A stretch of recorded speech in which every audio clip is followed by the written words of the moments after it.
Já, góðan daginn gott fólk, Heiðar, Parkett, Slípun Íslands. Heyrðu, ég ætla að sýna ykkur verkefni. Ég var að klára hérna Eikar Parkett, slípa upp Eikar Parkett og búinn að lýsa. Ég ætla að sýna ykkur hvernig gólfið lítur út þegar maður er búinn að slípa þetta og gera þetta svona fallegt. Sjáu þið bara. Svona lítur gólfið út. Eikar Parkett. Sjáu hana muninn hérna á hurðinni og gólfinu sjálfu. Ég er búinn að slípa þetta upp og lýsa þetta gólf.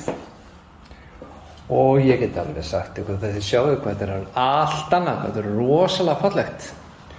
Og annað sem ég geri, ég nota ákveðið lakk sem heldur þessu svona. Þannig að þetta verður ekki gult eða appelsínu gult í framtíðinni. Og þið sjáu líka hvað þetta er matt.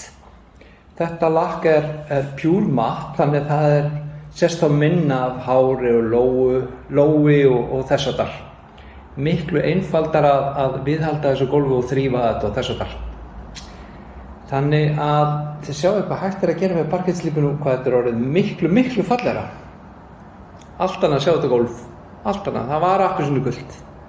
Þannig að þið sjáu hvað hægt er að gera með parkettslípinu.